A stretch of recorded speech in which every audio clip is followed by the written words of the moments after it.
नमस्कार छात्रों।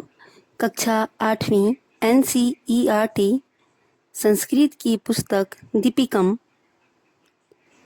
के द्वितीयः पाठः अल्पानमापि वस्तूनां सहिन्ति कार्यसाधिका पाठ का हिंदी में अनुवाद अध्ययन करेंगे।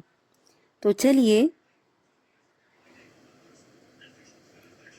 अतो अधुना अस्माभिः धैर्यमवलम्ब्य प्रतीकारश्चित्यां प्रियमित्राणि लघूनाम् अपि वस्तूनां सहन्ति कार्यसाधिका भवति इति नीतिवचनं लोकसिद्धम्। अतः अस्माभिः सर्वैः एकचित्तीभूय जालमदाय उड्डयेत्ताम् एवं विचार्य सर्वे पक्षिणां जालमदाय उत्पत्तितः। अर्थात इसलिए अब हमारे द्वारा धैर्य का आश्रय लेकर उपाय सोचना चाहिए। प्रिय मित्रों, छोटी वस्तुओं को एकत्र करने से कार्य सिद्ध होता है। यह नीति वचन लोक प्रसिद्ध है। अतः हमारे द्वारा सभी एक चित्त होकर जाल को लेकर उड़ चले। सभी पक्षी विचार कर जाल को लेकर उड़ गए। अनंतरम च व्याधः सुदूरात् जलापहारकान् तान् आलोक्य पश्चात् अधावत् परं तस्य दृष्टिपथात् दूरं गतेषु पक्षिषु च व्याधो निर्वृत्तः। अथ व्याधं निर्वृत्तां दृष्ट्वा कपोताः उक्तवन्तः, स्वामिन् कमिदानीं कर्तुम् उचितम्। चित्रग्रीव उवाच, प्रियकपोतः अस्माकं मित्र हिरण्यको नाम मूषकराजः गण्डकीतीरे चित्रवने निवसति। सोऽस्माकं पशान् दन्तबलेन छेत्स्यति। एतत् आलोच्य सर्वे हिरण्यकस्य विवरसमीपं गतः। हिरण्यकश्यप सर्वदा अनिष्टशङ्कया शतद्वारं विवरं कृत्वा निवसति। ततो हिरण्यकः कपोताम् अवपातभयात् चकितस्तूष्णी स्थितः। चित्रग्रीव उवाच, सखे हिरण्यक, किम् अस्माभिः सह न सम्भाषसे?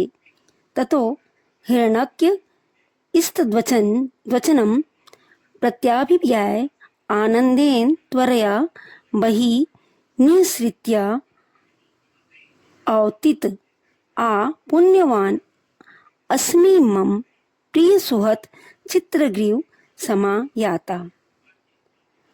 अर्थात इसके कुछ कठिन शब्द हैं जिसका शब्दार्थ अवलंब का मतलब आश्रित होकर, प्रतिकार, उपाय, चिंत्यताम चिंतन करना चाहिए।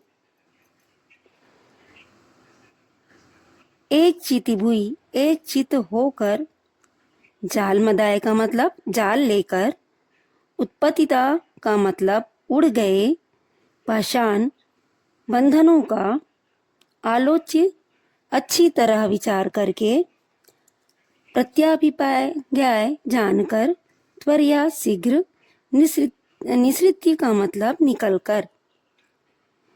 इसके बाद वह शिकारी दूर से जाल को चुलाकर ले जाते हुए उनको देखकर पीछे दौड़ा, लेकिन जब पक्षी उसकी दृष्टि से ओझल हो गए तो शिकारी रुक गया। तब शिकारी को रुका हुआ देखकर कबूतरों ने कहा, स्वामी, अब क्या करना उचित है? चित्रग्रीव बोला, प्रिय कबूतरों, हमारा मित्र चूहों का राजा हिरण्यक गंगा के तट पर चित्रवन में रहता है। वह अपने दांतों के बल से हमारी रस्सियां अर्थात जाल को काट देगा।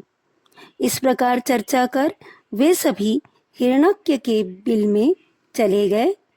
हिरण्यक अनिष्ट के भय से सदैव 100 द्वारों वाले एक बिल में रहता है। तब हिरण्यक कबूतरों के गिर जाने के भय से आश्चर्य से चुपचाप खड़ा रहा। चित्रग्यू बोला, मित्र हिरण्यक, तुम हमसे बात क्यों नहीं कर रहे हो? तब हिरण्यक उसके वचनों को पहचान कर प्रसन्नता से शीघ्र ही बाहर आया और बोला, अरे मैं धन्य हूँ, मेरा प्रिय मित्र चित्रग्यू आया है। बच्चों, शेष भाग अगले ऑडियो में अध्ययन करेंगे।